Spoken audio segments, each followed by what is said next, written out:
Hello there, and a huge welcome to This Explainer. If you are a grade 9 student gearing up for your English exams, well, you have landed in the exact right spot.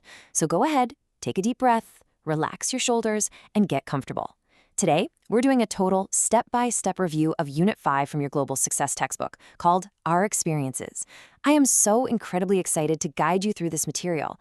By the time we wrap up today, you are going to feel so confident, prepared, and ready to totally ace that test. Okay, let's dive into this. Here's our roadmap for today. First, words for experiences. Second, present perfect versus past simple.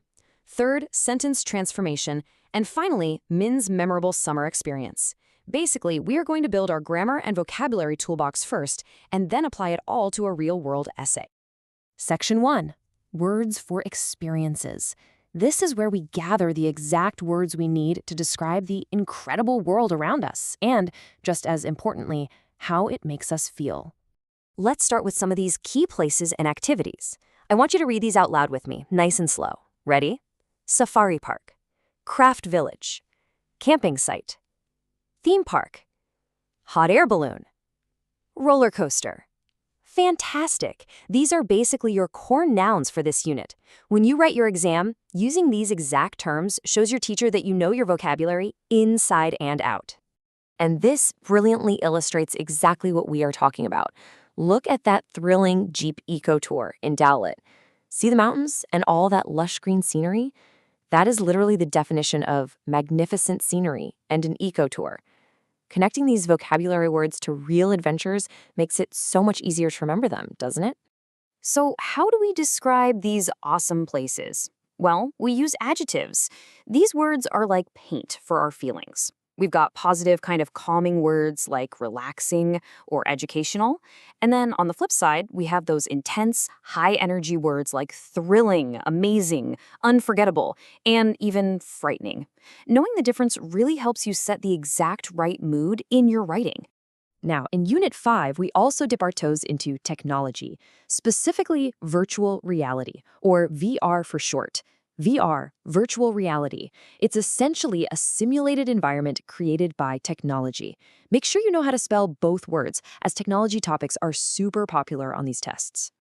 Before we move on from our vocabulary section, we have to look at this totally fantastic idiom, have a hair-raising experience. You know when you're on a massive roller coaster and your stomach just drops? That is a hair-raising experience.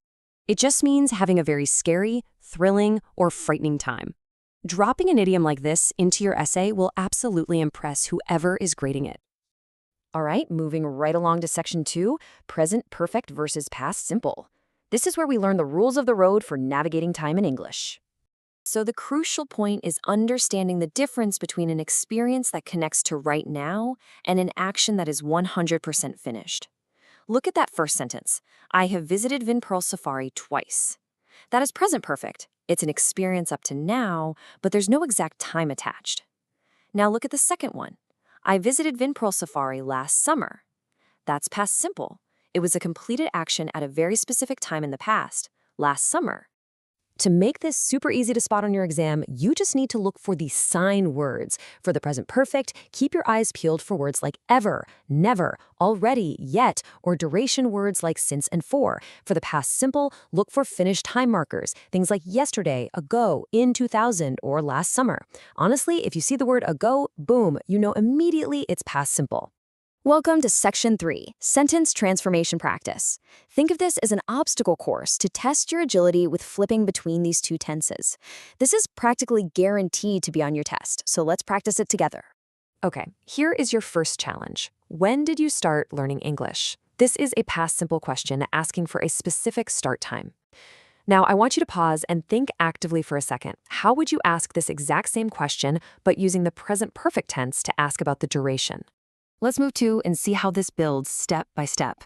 Step 1, we change that specific time phrase, when did, to our duration phrase, how long have. Step 2, we drop the word start entirely and change the main verb to the past participle, learned, resulting in, how long have you learned English? See, it's honestly just like grammar math. Let's try another one you'll probably see on the exam. I last visited the aquarium 2 years ago. We have the word last and we have the word ago. So the action is totally finished. We need to transform this into a sentence that says, we have not done this action for a certain duration of time. To solve this, we swap last visited out for the negative present perfect, have not visited. Then we change that specific time marker 2 years ago to a duration, for 2 years. The meaning hasn't changed at all, but the grammar structure has perfectly shifted. Let's reinforce that rule with one more practice test example. Past simple. We started doing volunteer work 2 years ago. Present perfect. We have done volunteer work for 2 years. We drop started, doing becomes done, and 2 years ago becomes for 2 years. Once your brain sees the pattern, these questions become an absolute breeze.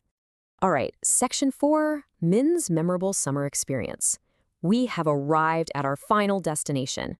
We're going to break down a practical 100-word essay that applies literally everything we just reviewed. This is exactly the kind of thing you might be asked to write.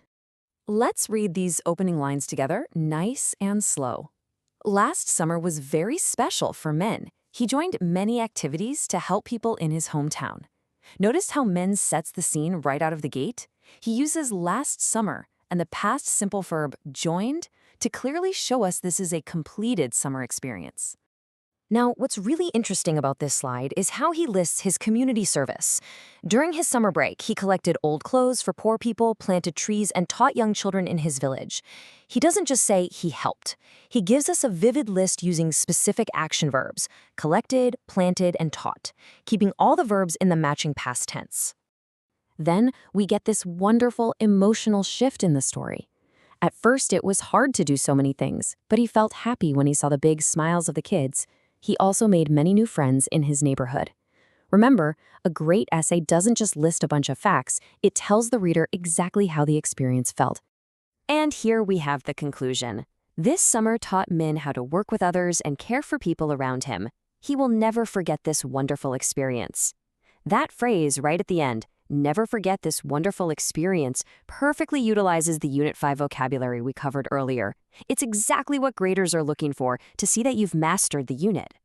So what are the takeaways for writing your own high-scoring exam essay? First, use a clear past simple tense for your specific finished events. Second, definitely show the emotional impact. How did it change you? And third, wrap it all up with a clear concluding thought that deliberately uses your unit vocabulary. If you look at the project section of your textbook, you'll see students rafting down a river and pulling together for a tug of war. These are amazing examples of real-life adventures and teamwork. When you sit down to write your own essay, draw from your own life. What adventures have shaped you? Which leaves me with this final question for you. What will your unforgettable experience be, and how will you describe it? You absolutely have all the vocabulary and all the grammar tools you need now to tell your story perfectly. I am so incredibly proud of the work you did today reviewing Unit 5. Best of luck on your English exam. You are going to do amazingly well. Keep practicing, and I will see you next time.